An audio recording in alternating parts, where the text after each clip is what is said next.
SMP Swasta Maju Binjai, Bapak Agus Nari SPDI. Yang saya sayangi rekan-rekan guru semuanya yang berkenan hadir pada kesempatan hari ini. Ada Ibu Sri dari SMK Maju dan ada Ibu Agustin dari Muhammadiyah, SMP Muhammadiyah. Terima kasih, saya sangat-sangat berterima kasih kepada Bapak Ibu karena ini adalah kegiatan dari calon guru penggerak. Kebetulan saya calon guru penggerak angkatan ke-7 Kota Binjai dan ini adalah bagian dari tugas saya di modul 1.4 tentang budaya positif. Jadi memang guru penggerak ini menerima apa yang diterima itu harus dibagikan kepada rekan-rekan sejawatnya. Itu memang tugas dari guru penggerak ya. Kita harus berbagi. Apa yang sudah saya dapat di pendidikan calon guru penggerak ini sebaiknya memang harus dibagi. Jadi bukan cuma untuk saya sendiri, tapi kita semua bisa memahaminya. Budaya positif mungkin tidak asing ya Bapak Ibu. Budaya positif ini untuk kita di sekolah. Budaya positif, kira-kira budaya positif apa yang sudah kita terapkan di sekolah kita? Ada yang mau berbagi? Ibu yang di SD, kira-kira budaya positif yang di sekolah apa ya yang sudah diterapkan? Kita nggak usah kaku-kaku aja. Apa namanya, enjoy aja ya ibu. Kira-kira budaya positif apa yang sudah kita terapkan? Iya, ini judulnya budaya positif. Nah, nanti yang akan kita bahas di budaya positif ini, kita langsung aja ya, udah makan waktu soalnya ya. 6 konsep dasar. Kok nggak masuk semua ya Pak? 6 konsep dasar budaya positif. Itu ada disiplin positif, ada motivasi perilaku manusia, ada keyakinan kelas, kebutuhan dasar manusia, posisi kontrol restitusi, dan segitiga restitusi. Ini yang kami pelajari di modul 1.4. Jadi ini konsep dasar yang sebaiknya kita pahami agar budaya positif di sekolah kita dapat nanti kita wujudkan sebaik-baiknya. Bapak Ibu, supaya untuk kita mulai nanti satu persatu, mungkin untuk lebih semangat kita ice breaking sebentar ya. Kita main tepuk aja lah, atau kita pakai. Sebenarnya tadi ini udah disiapin ini untuk apa, ice breaking yang bergerak, tapi nanti ada yang hamil dulu nih. Iya Bapak Ibu, nanti kalau saya bilang tepuk 1, Bapak Ibu yes gitu kan. Tepuk 2, oke. Tepuk 3, semangat. Tepuk 4, konsentrasi gitu kan. Tepuk 5, senang belajar. Bisa Bapak Ibu? Ayo supaya nggak tegang, kita santai aja, relax aja ya. Iya, ini kan kawan-kawan sendiri aja ya kan. Nah, oke. 5, senang belajar. Ya, kita ini kan sedang belajar ini kan, senang. Jadi bisa nanti diterapkan juga sama anak-anak murid kita ya di kelas kita. Oke, kita mulai ya Bapak Ibu. Tadi ya tepuk 1 apa? Yes. Yes. Tepuk 2, oke. Tepuk 3, semangat. Tepuk 4, konsentrasi. Tepuk 5, senang belajar. Oke, kita mulai ya. 1, 2, 3. Tepuk 1. Tepuk 2. Oke. Tepuk 3. Tepuk 4. Konsentrasi. Tepuk 5. Iya, tepuk tangan semuanya. Ya, semua senang belajar. Jadi hari ini kita juga belajar.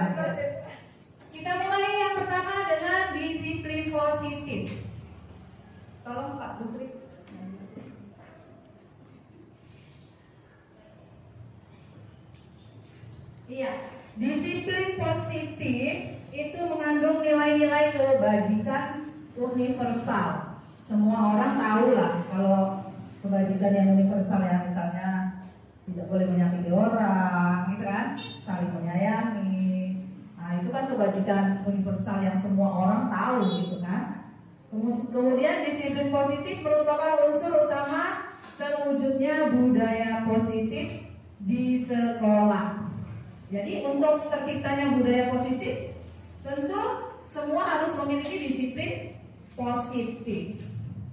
Ya, disiplin positif tentu kita mengharapkan anak-anak murid kita, siswa-siswa kita semua memiliki disiplin positif agar teratur keadaan sekolah kita, lingkungan sekolah kita.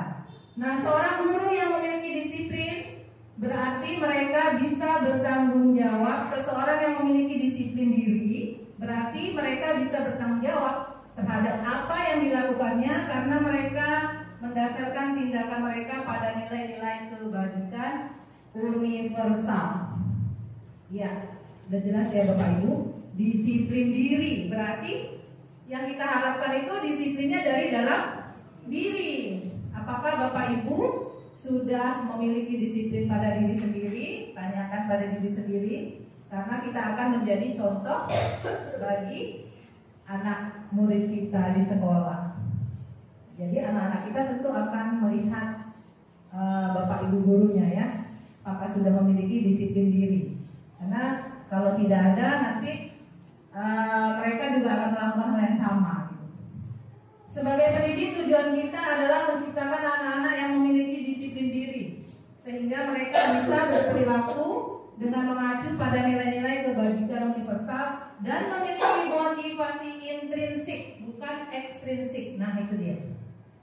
Yang kita harapkan itu anak-anak punya motivasi itu dari dalam diri, tidak karena dipaksa gitu. Tapi kalau yang tidak ada, berarti dia bisa juga dipaksa kan gitu kan. Tapi sebaiknya itu dari dalam diri. Sebelumnya coba kita ingat kembali tujuan pendidikan. Tujuan pendidikan kita menurut Ki Hajar Dewantara. Ada yang ingat di pelajaran PMM-nya? Ada yang ingat? Ada yang bisa menyampaikan tujuan pendidikan menurut Ki Hajar Dewantara? Nah kita karena semuanya ini kan tujuannya mengacu kepada tujuan pendidikan ya. Tujuan pendidikan menurut Ki Hajar Dewantara itu menuntut. Oh itu. Nah. Menurut pendidikan, ada yang lain mungkin Bapak Ibu yang sudah memahami PMM-nya? Iya. Ibu? Menuntut segala program yang ada pada anak didiknya agar mereka dapat mencapai keselamatan dan kebahagiaan yang setinggi-tingginya.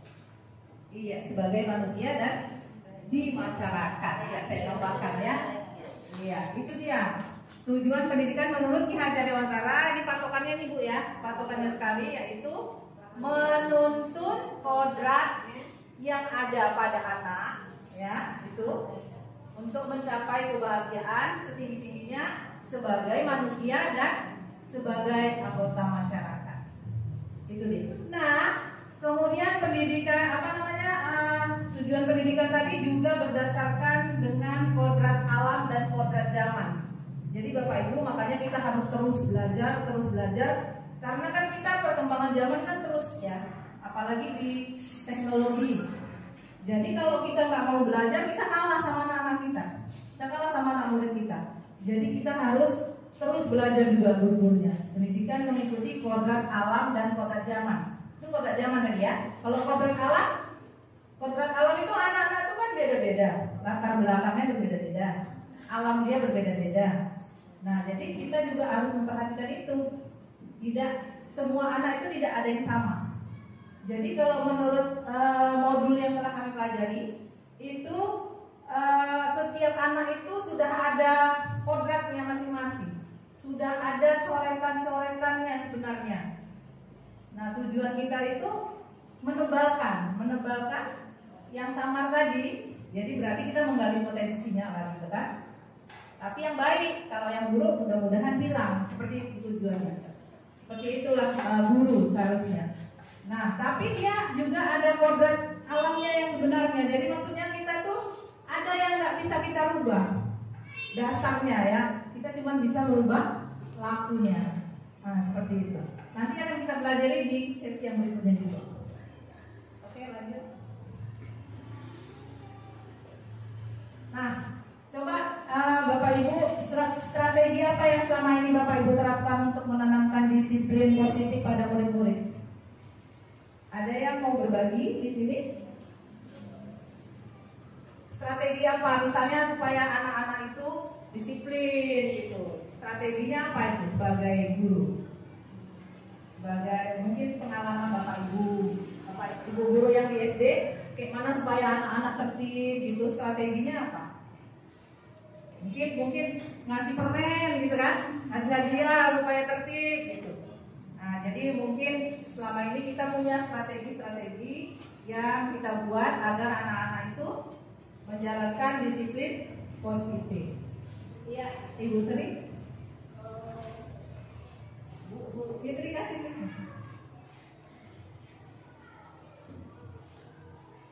Terima kasih atas kesempatannya. Biasanya kami menerapkan itu kesepakatan kelas.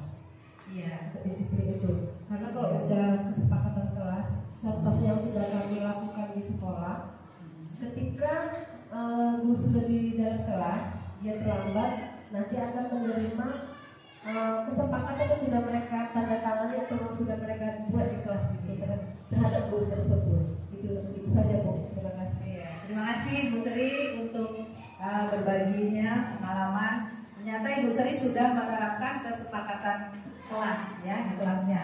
Bagus sekali karena kalau dia udah disepakati dengan anak-anak, tentu kita berharap anak-anak itu akan menjalankan apa yang sudah dibuatnya sendiri.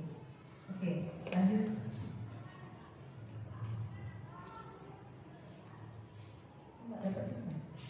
Tujuan mulia dari penerapan disiplin positif adalah agar terbentuk murid-murid yang berkarakter ya, berdisiplin, santun, jujur, peduli, tanggung jawab, dan merupakan pembelajar sepanjang hayat dengan standar kompetensi lulusan yang diharapkan. Ini tujuan mulia sebenarnya dari penerapan disiplin positif ya. Oke, lanjut. Oke, sekarang kita masuk ke konsep berikutnya Bapak Ibu.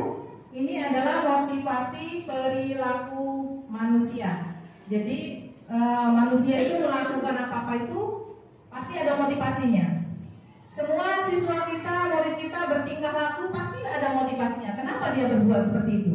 Jadi kita sebagai pendidik harus tahu ya, harus tahu mengapa. Nah ini yang kita pelajari di modul ini, motivasi perilaku manusia. Itu ada yang menghindari hukuman, takut karena hukuman. Anak-anak banyak ini yang takut karena hukuman ya. Maka dia berbuat. Dia tidak datang terlambat, karena kalau datang terlambat dihukum. Nah, jadi dia itu berbuat itu karena takut dihukum. Kenapa kamu datangnya tepat waktu? Takut dihukum. Nah, seperti itu ya. Jadi karena hukuman. Ada juga yang karena imbalan, karena hadiah. Ada anak-anak yang seperti itu. Ada yang mengharapkan hadiah baru dia melakukan sesuatu. Iya kan Bapak Ibu? Ada? Atau Bapak Ibu datang kemari motivasinya apa? Motivasi untuk ikut guru penggerak apa gitu ya kan? Ada yang karena takut sama kepala sekolah gitu kan? Ada yang apa?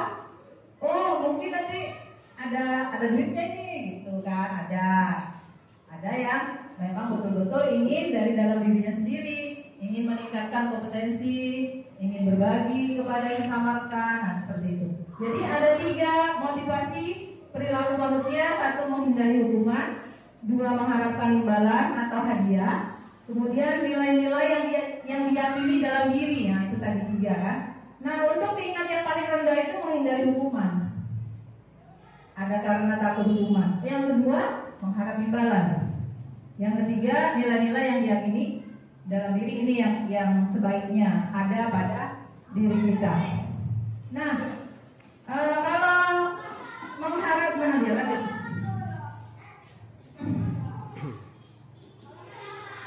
Nah ada hukuman, konsekuensi, dan restitusi. Anak-anak kita kalau tidak melaksanakan hal-hal yang baik misalnya atau melanggar, itu biasanya ada hukuman, ada konsekuensi dan restitusi. Apa perbedaan hukuman dan konsekuensi, Bapak Ibu? Ada yang bisa? Ada yang bisa saat berbagi di sini? Hukuman, konsekuensi, dan restitusi. Mungkin restitusi ini baru didengar ya. Nanti akan ada penjelasannya. Cuman hukuman dan konsekuensi ini kan udah sering kita dengar nih kan. Ada yang bisa menjelaskan perbedaan hukuman dengan konsekuensi? Ibu Dewi mungkin?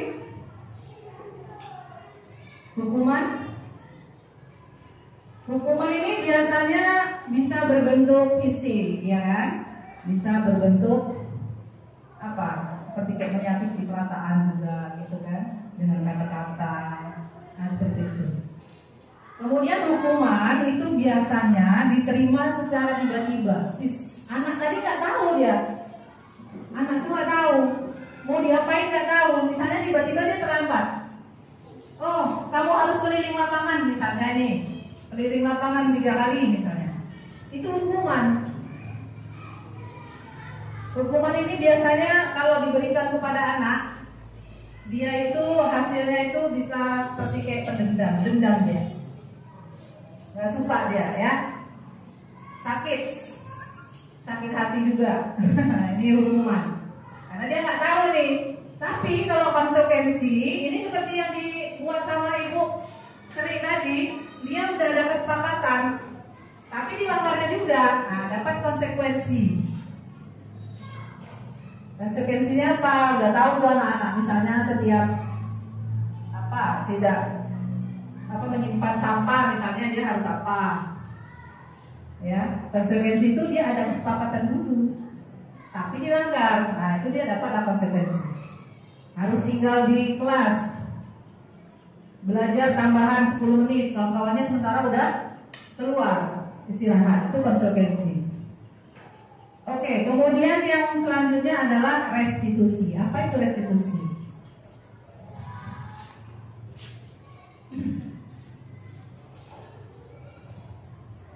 Oke, sebelum kita tahu restitusi, kita akan mengenali antara hukuman dan konsekuensi ya Bapak Ibu. Kita akan tahu yang mana ini hukuman, yang mana konsekuensi ya.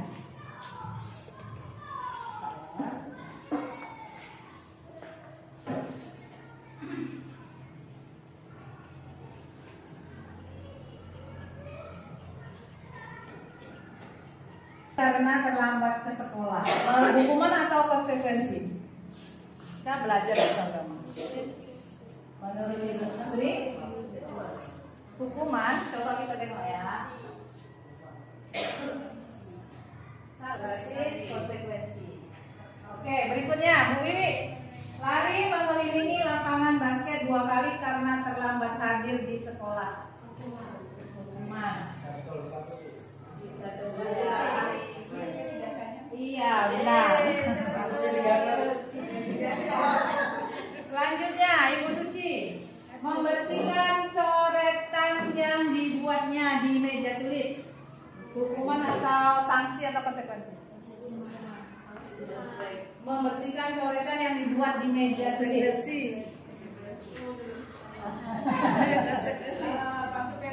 Konsekuensi.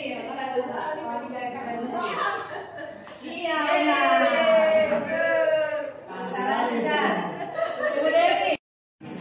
konsekuensi. Oke, kita lihat. Iya.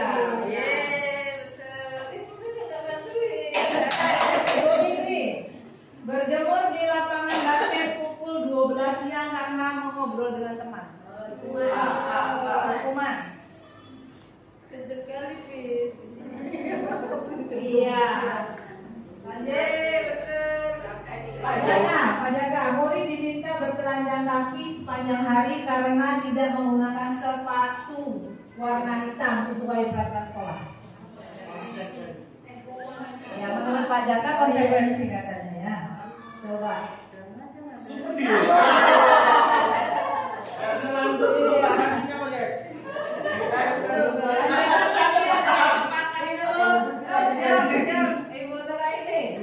Pak Jaka gak lulus ketika kan.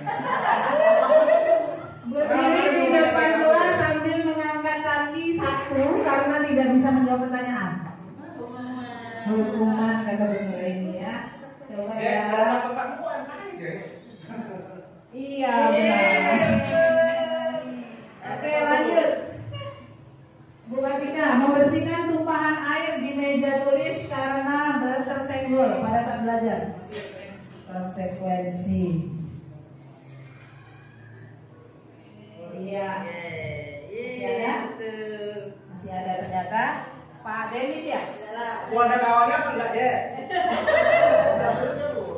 Ayo Pak Demis, kehilangan 10 menit jam istirahat untuk mengerjakan tugas karena terlambat datang dan tertinggal pelajaran selama 10 menit. B. Apa itu B?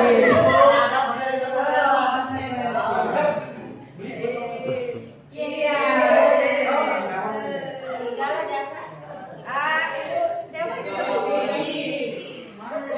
Ibu Devi, duduk di bangku di pinggir lapangan pada jam istirahat, tidak diizinkan bermain oleh guru piket karena mencederai teman saat bermain di lapangan. Hukuman.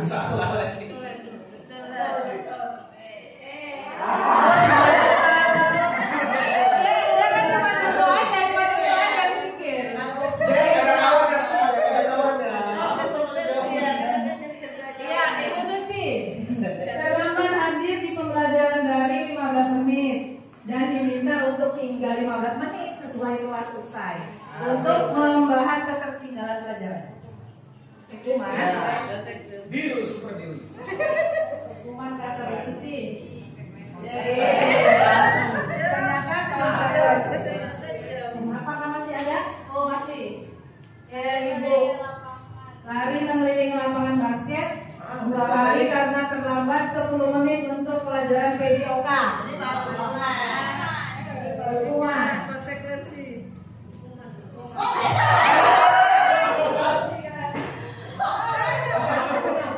Ini kan berarti kan udah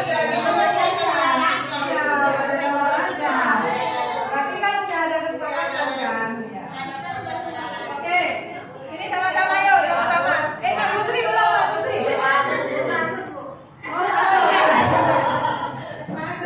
Membersihkan WC sekolah karena mematahkan pensil kawannya.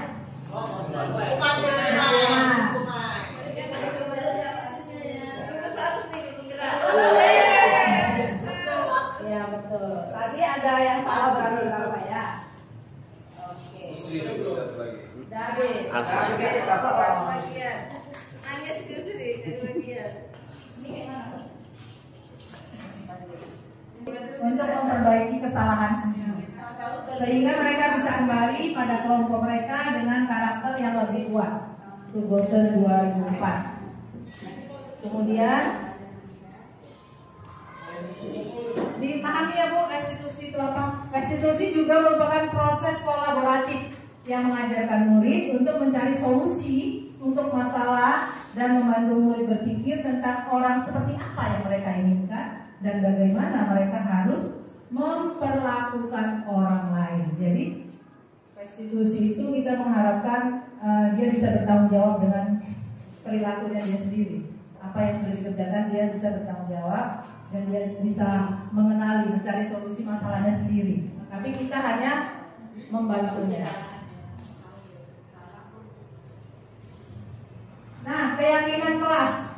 Tadi kalau Ibu Sri tadi bilang kesepakatan kelas ya. Kesepakatan kelas juga sudah pernah kita buat, ya. Kesepakatan kelas, dan ini udah dibuat nih kesepakatan kelas. Nah, belakangan kita tahu ada keyakinan kelas atau keyakinan sekolah. Nah, jadi caranya bagaimana membuat keyakinan kelas sekolah ini prosedurnya? Ada curah pendapat seluruh murid, guru, dan warga sekolah.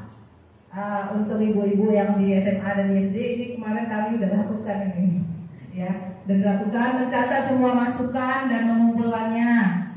Jadi semua murid itu dimintain pendapatnya untuk kita buat sama-sama keyakinan kelas dan keyakinan sekolah. Kalau dulu kan enggak, dulu kan kita kan peraturan itu dari sekolah, ada peraturan itu dari guru, murid tinggal jalankan. Sekarang enggak. Kita minta pendapat mereka, tapi kita arahkan tentu, ya kan? Kemudian mengganti kalimat-kalimat negatif menjadi positif. Kalau dulu kesepakatan kelas kita ini, misalnya ini tidak melakukan bullying antar teman. Di keyakinan sekolah dan keyakinan kelas itu kita menggunakan kalimat positif. Misalnya menyayangi semua, sahabat menyayangi teman, gitu kan? Berarti kalau dia membuli berarti dia kan nggak sayang sama temannya, kan? Nah seperti itu, jadi kita tukar nanti ke dalam bentuk positif kalimatnya. Kemudian setelah selesai dibuat, meninjau ulang bersama. Sudah disusun, ya sudah disusun, itu kita tinjau ulang lagi, diulang. Kemudian penandatanganan bersama keyakinan kelas. Jadi ditandatangani supaya lebih ini lagi, lebih resmi. Kemudian menempelkan keyakinan kelas atau sekolah di dinding yang dilihat seluruh warga kelas atau warga sekolah. Coba saya akan membagikan pengalaman ketika membuat keyakinan kelas dan sekolah, ya Bapak Ibu. Bicarakan dulu kepada Pak Agus ya tentang keyakinan kelas, keyakinan sekolah. Iya, ini mensosialisasikannya kepada murid dan guru, itu langkah berikutnya ya. Kemudian membimbing murid untuk membuat keyakinan kelas sekolah dengan surah pendapat. Kemudian menyusun kalimat-kalimat keyakinan kelas sekolah dengan rekan-rekan guru dan meninjau ulang. Menandatangani keyakinan kelas atau sekolah yang telah disusun oleh seluruh warga sekolah. Keyakinan naik cetak, baru kemudian menempelkan keyakinan kelas sekolah. Mungkin ibu-ibu dari SD udah nampak juga kan, yang kami tempel itu, itulah dia. Nah ini foto-fotonya ya, foto-foto dokumentasinya. Ini prosesnya itu mensosialisasikan kepada kepala sekolah dan guru. Kemudian foto-fotonya ini mensosialisasikan kepada murid. Kemudian, nah muridnya curah pendapat. Bisa juga kita buat kolaborasi mereka. Nah, untuk menentukan keyakinan kelas atau sekolah. Kemudian terus Pak Gusri foto-fotonya. Nah ini dia mengumpulkannya. Bisa kita tempel di papan, bisa juga. Pokoknya dikumpulin ya. Kemudian hasil curah pendapat itu siswa dikumpulkan dan bisa juga ditempel-tempel supaya anak-anak yang lain bisa membaca pendapat dari teman-temannya. Kemudian terus, nah ini kebetulan kemarin dibacakan ya satu persatu supaya yang lain dengar. Kemudian terus, nah ini pengolahannya ya, menyusun kalimat-kalimat keyakinan kelas sekolah dengan rekan-rekan guru dan meninjau ulang. Jadi kalimat-kalimatnya yang tadinya berseret-seret disusun dari kalimat negatif jadi positif. Nah kemudian penandatanganan, ini ditandatangani oleh guru-guru ya. Oke, yang anak muridnya fotonya lupa, nggak terdapat ya. Tapi sudah juga semua. Nah ini keyakinan kelas.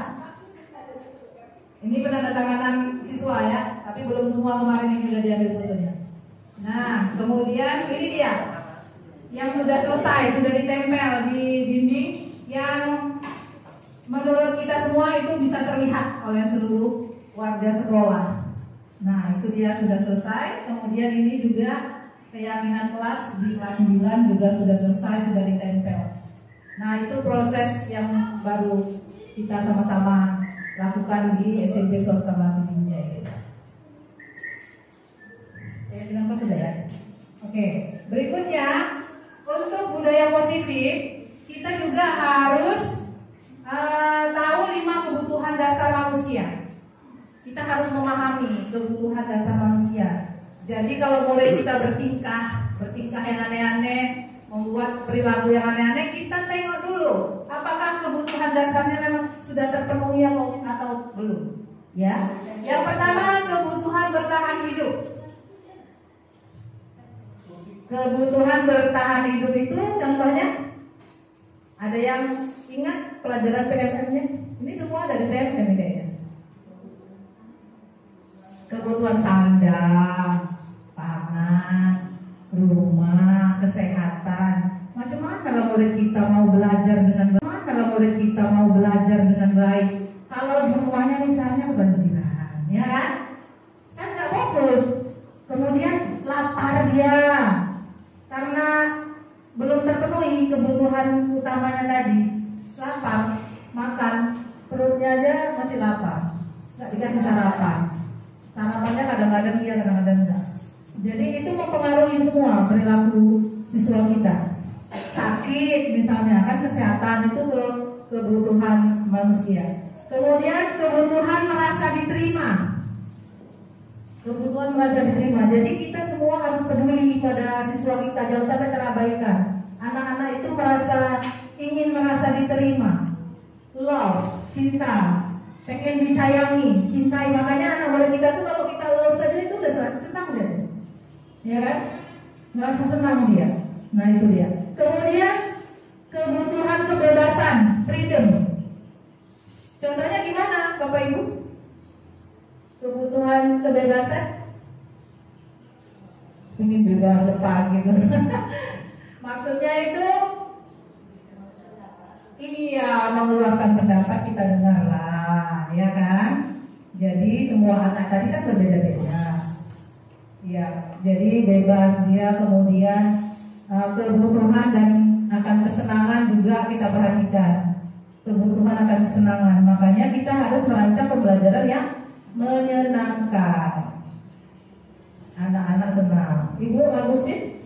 Misalnya supaya mereka dapat semangat belajar, kita buat kayak trip gitu lah, jalan-jalan ke negara atau apa. Iya, bisa, boleh juga supaya anak-anak senang. Kebutuhan kesenangannya terpenuhi. Oke, ada lagi yang mau berbagi di sini? Ini 5 kebutuhan dasar harus kita pahami agar kita tahu setiap anak itu kan dia bersikap kadang yang menurut kita tidak seharusnya. Nah ternyata kebutuhan 5 kebutuhan dasar ini sudah terpenuhi atau belum? Oke ya. Yang terakhir kebutuhan penguasaan. Belum Pak Busri, masih balik.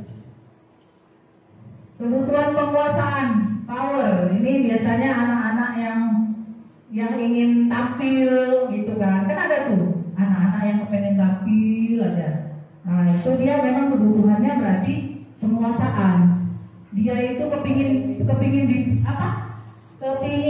didengarkan pendapatnya. Ini harus kita penuhi kebutuhannya.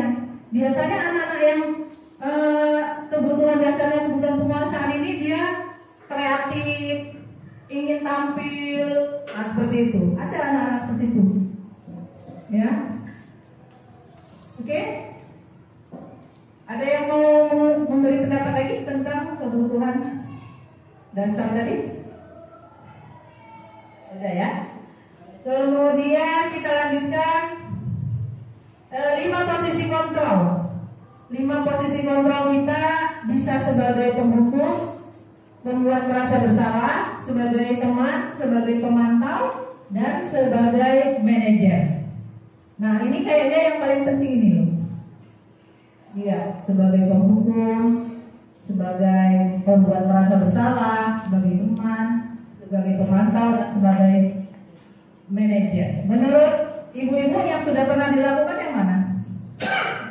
Kalau anak-anak kita berbuat melanggar misalnya disiplin, apakah sebagai penghukum? Sebagai penghukum itu contohnya gimana? Misalnya terlambat datang ke sekolah, kita berikan sanksi penghukuman, kita misalnya berdiri, memberikan hormat untuk yang bendera misalnya, atau menyapu, memberi sampah. Iya, memberi hukuman. Terus kalau sebab ini kan orangnya nih, kitanya nih, sebagai penghukum itu ciri-cirinya kayak mana biasanya? Gurunya seperti apa kalau penghukum? Wah, judes biasanya. Iya, biasanya pakai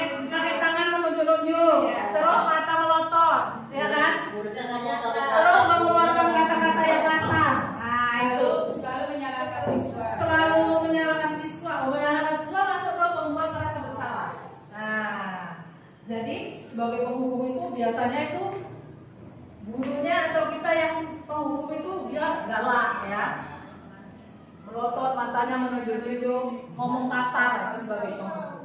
Ayo kita refleksi diri kita lah sebagai apa, udah pernah kali semua ya. Kemudian pembuat merasa bersalah. Ini gimana nih? Kira-kira pembuat merasa bersalah.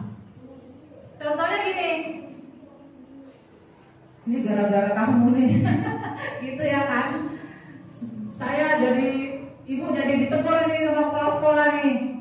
Kamu terlambat terus misalnya gitu kan. Dia kan kayak merasa bersalah gara-gara aku gitu ya kan. Nah contohnya apa lagi Bu? Siapa yang bisa ngasih contoh? Membuat merasa bersalah. Misalnya nih kan sudah ada pembelajaran, kemudian gurunya lagi menerangkan, gurunya nggak tahu tiba-tiba keluar gitu kan. Nah iya betul.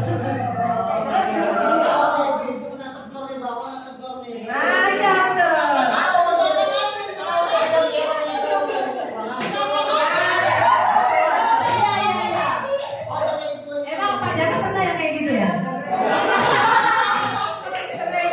Membuat merasa bersalah. Jadi biasanya ini anak-anak ini kalau kita mendapatkan guru yang seperti ini, dia gimana? Dia disalah-salahin gitu. Tidak percaya diri, minder gitu ya. Kalau kamu ibu ini, bakal saya disalahkan. Pesimis terus ya kan. Sebagai teman, contohnya gimana? Sebagai teman. Menegurnya tapi tidak memarahinya. Oh, menegurnya dengan kata-kata yang lembut, seperti teman. Iya, seperti dilindungi ya anak-anak tadi ya. Kalau kita sebagai teman. Nah, jadi itu jeleknya kalau sebagai teman ini memang bagus dia, tapi hasilnya itu anak jadi ketergantungan sama gurunya. Aduh, nanti pasti nggak apa-apa ya ini. Nah, seperti itu. Kemudian sebagai pemantau, bisa yang kasih contohnya sebagai pemantau kayak mana Pak Agus? Contohnya. Kita membuat seperti yang saya lakukan setiap hari.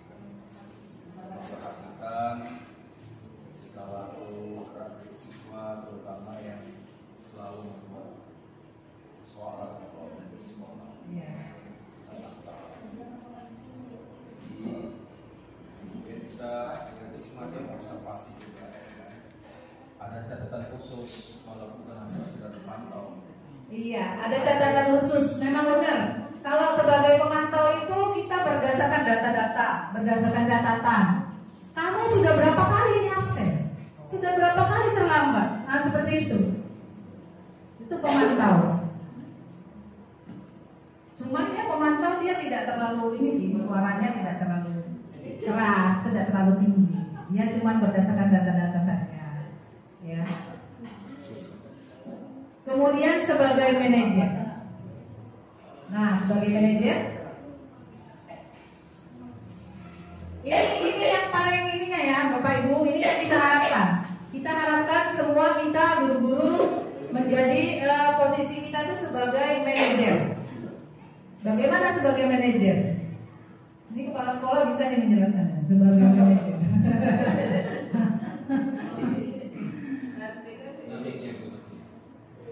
Iya.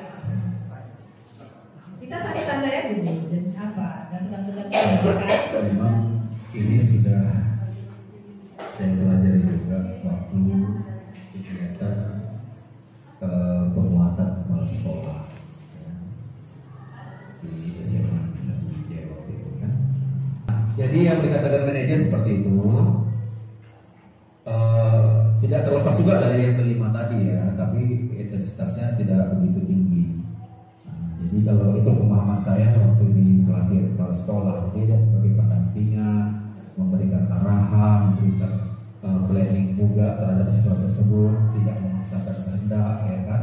Tapi kita ingin tahu apa yang lebih dominan apa dari diri dia.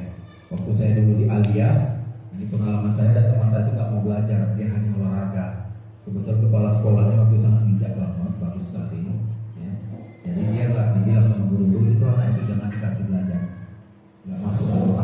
kasih dia olahraga, prestasi terus ke sekolah, prestasi terus.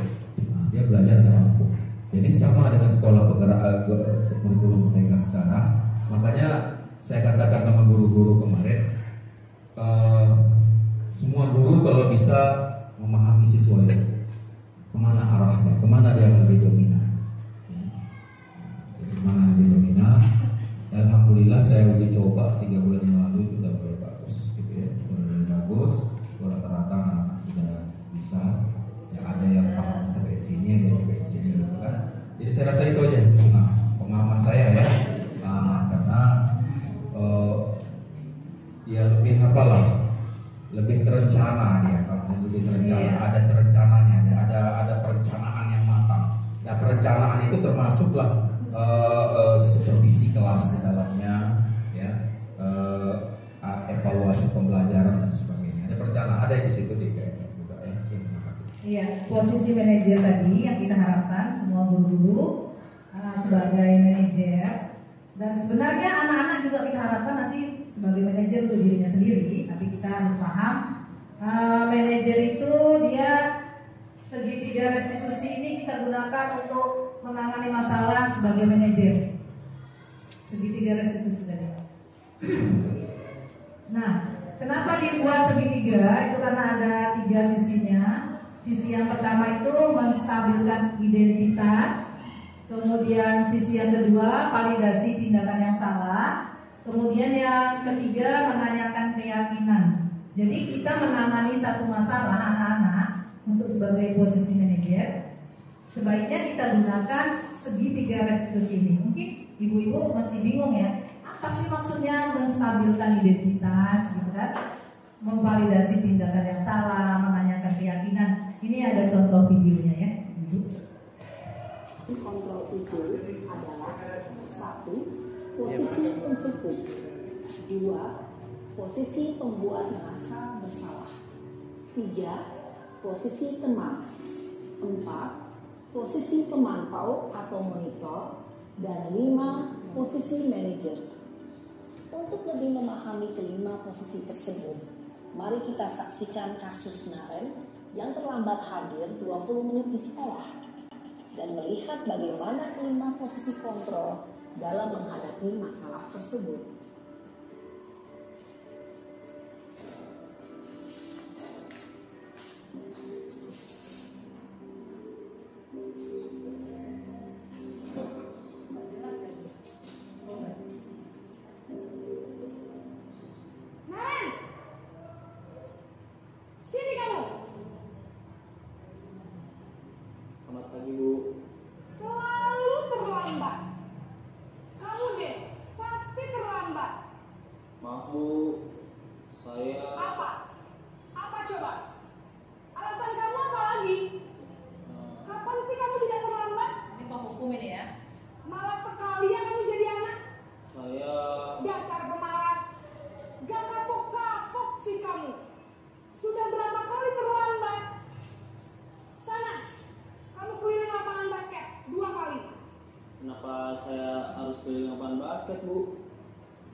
Posisi penghukum biasanya berbicara dengan menunjuk-nunjuk, menyakiti, dan menyindir. Hukuman bisa berupa fisik maupun psikis. Ibu dan bapak guru hebat. Dampak yang terjadi pada murid ketika guru berada pada posisi penghukum adalah murid cenderung akan memberontak, bahkan menyimpan dendam.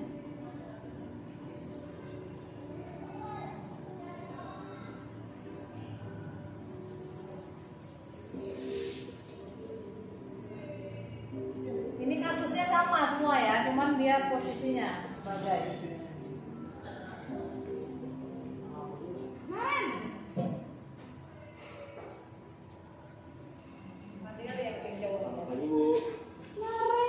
Naren, kamu kenapa terlambat lagi, nak? Ya Tuhan, Naren.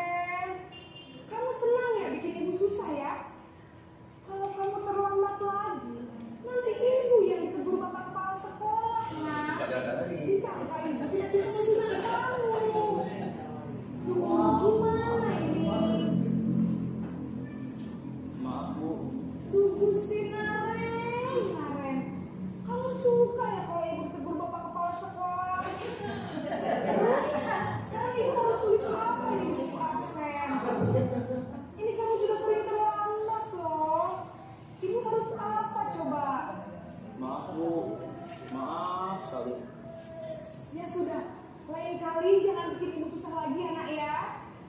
Ibu tidak akan kuat lagi kalau kamu begini terus. Bisa jantungan kalau ibu tegur bapak kepala sekolah. Sudah cepat kelas. Maaf ya Bu. Maaf. Suci, agak terlambat lagi. Posisi pembuat rasa bersalah berbicara cenderung lembut, namun kata-kata yang diutarakan membuat murid merasa menjadi orang yang gagal, memandang buruk dirinya sendiri, merasa tidak berharga, dan tidak sanggup membahagiakan orang lain. Ketika guru mengambil posisi pembuat rasa bersalah, murid akan menganggap dirinya yang bersalah dan ia akan menyimpan emosi negatif tersebut di dalam dirinya.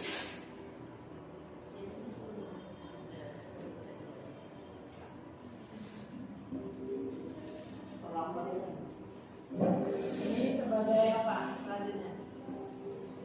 Mantap. Teman ya.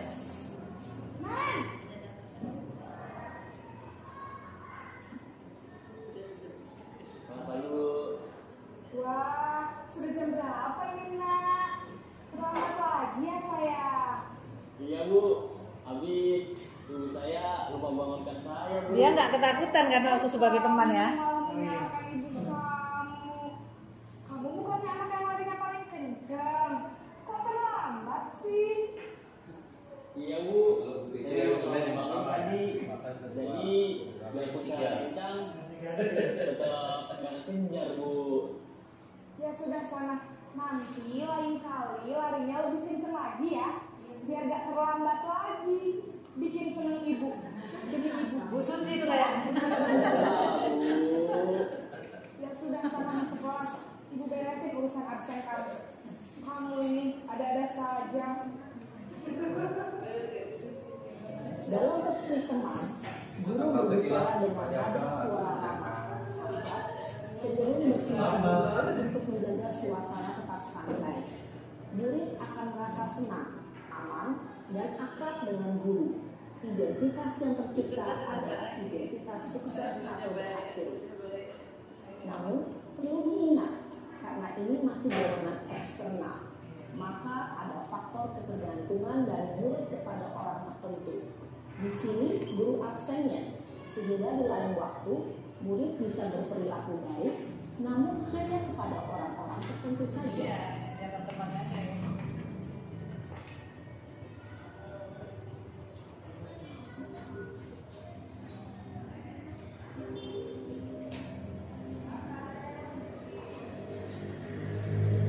Yang ini pemantau ya.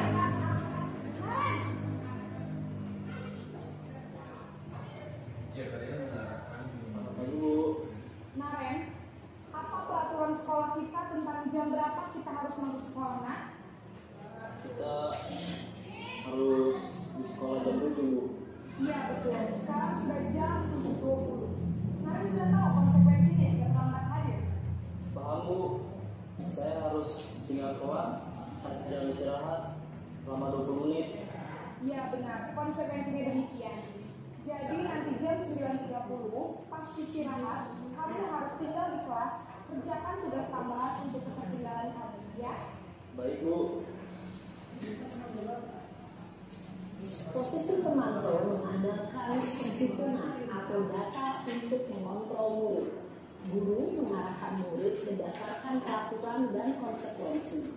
Seorang pemantau menunjukkan bahasa tubuh dan ekspresi wajah yang datar dan cenderung formal.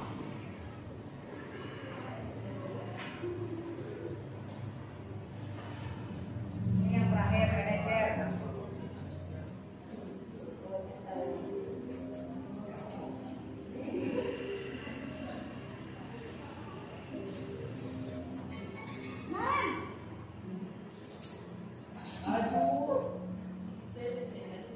Pagi Bu. Selamat pagi Naren. Maaf Bu, saya terlambat. Iya, sekolah masuknya jam 7, sekarang sudah jam 7.20. Jadi sekarang bagaimana ini Naren? Maaf Bu, saya lupa soal saya semalam. Baiklah, menurut kamu, keyakinan sekolah yang mana yang perlu kamu tingkatkan? Menghargai diri sendiri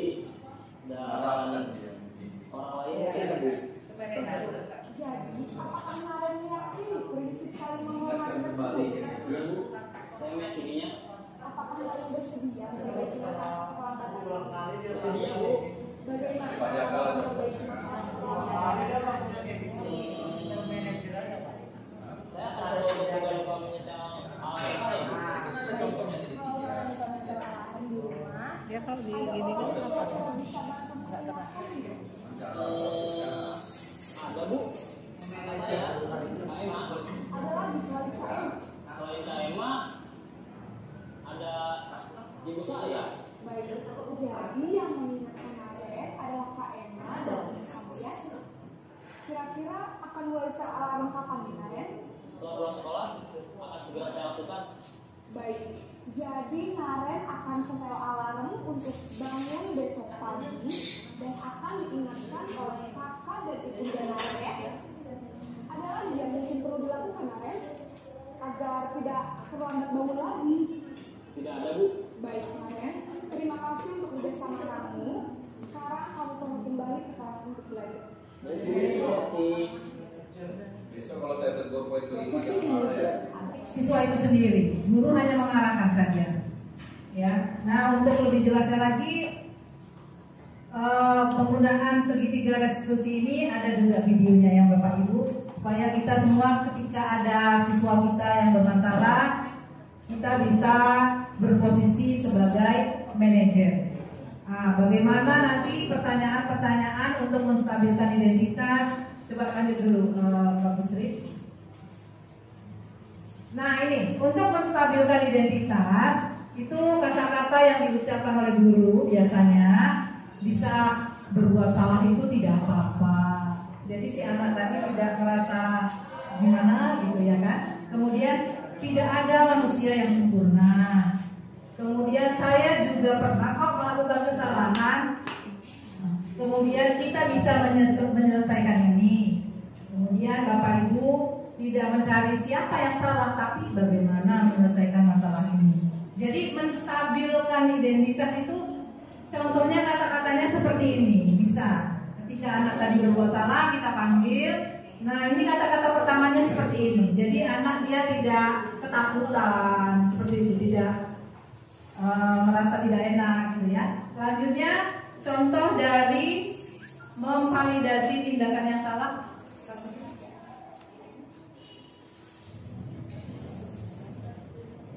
Nah, untuk memvalidasi tindakan yang salah, kata-kata yang bisa diucapkan adalah padahal kamu bisa melakukan lebih buruk lagi ya, gitu kan? Tapi si anak berarti kan dia kesalahan dia tidak terlalu dibesar-besarkan gitu, ya. Sebenarnya dia itu sudah berbuat baik dengan itu, gitu, ya. Kemudian kamu pasti punya alasan melakukan hal ini. Jadi setiap anak itu melakukan kesalahan pasti punya alasan. Kita tanya, ya. Alasannya apa? Gitu. Kamu pasti bangga karena kamu berbuat melindungi sesuatu yang penting buat kamu. Seperti kadang-kadang anak-anak ini kan membela diri, gitu kan? Nah itu kita jangan salahkan, tapi kita tanya, gitu. Kemudian kamu boleh mempertahankan sikap kamu, tapi kamu harus menambah sikap yang baru yang lebih baik. Gitu. Kemudian kita lanjutkan setelah memvalidasi kesalahan. Akhirnya menanyakan keyakinan. Nah, makanya keyakinan kelas atau keyakinan sekolah kita buat. Jadi kita nanti rujukannya ke situ. Apa yang kita percaya sebagai kelas atau keluarga? Kelas yang ideal itu yang seperti apa gitu ya kan? Apa nilai-nilai umum yang telah kita sepakati? Kan sudah kita sepakati itu keyakinan kelas, keyakinan sekolah. Kamu ingin menjadi orang seperti apa gitu? Cuma sebagai manajer biasanya kata-katanya tidak keras ya, tapi dia datar. Oke, pertanyaannya begini, apakah setiap penanganan masalah, apakah ketiga-tiganya itu harus kita lakukan? Apakah harus menstabilkan identitas dulu, memvalidasi keyakinan, dan yang terakhir menanyakan keyakinan untuk menjadi posisi sebagai manajer tadi? Bagaimana Bapak Ibu? Apakah harus tiga-tiga kita lakukan terhadap anak yang bermasalah, atau boleh satu saja atau dua saja? Saya rasa tergantung situasi. Iya, tergantung situasi seberapa berat masalah yang dibuat oleh siswa kita. Kadang-kadang tak perlu semuanya, ya 2 saja sudah bisa atau 1 saja sudah bisa, tergantung masalah yang dihadapi anak-anak kita. Oke, lanjut. Oke, contoh penanganan kasus desinfeksi mati yang sudah pernah kita lakukan. Belum subscribe.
Berterima kasih kepada Mentor karena sudah menangani masalah saya dengan sederhana dan membuat saya nyaman atau tidak tertekan. Dan saya jadi paham tentang penggunaan HP yang sebenarnya.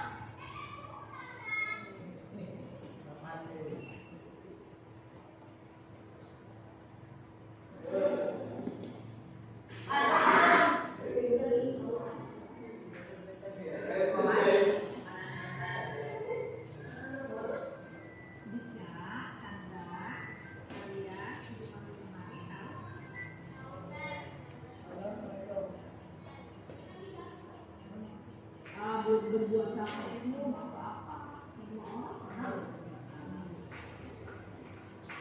Tapi ini saya buat semua ya, 3-3 itu. Mbak sekarang kalian bayangkan kalau kelas suasana kelasnya semua disegregasi, semua mengedasi. Terus bayangkan juga kalau semuanya tidak bisa dipakai dengan rapi. Nah, bayangkan bagus yang mana?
kita hari ini. Kita mendapatkan beberapa pengetahuan untuk membiasakan budaya positif yang ada di sekolah agar kita dapat menerapkannya bersama-sama di sekolah kita, di kelas kita masing-masing.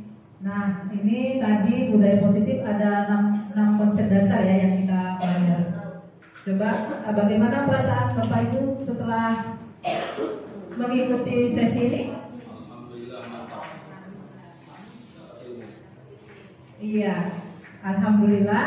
Terus rencananya ke depan gimana Bapak Ibu setelah mengikuti sesi ini? Bisa mempraktekannya sebagai posisi sebagai apa tadi?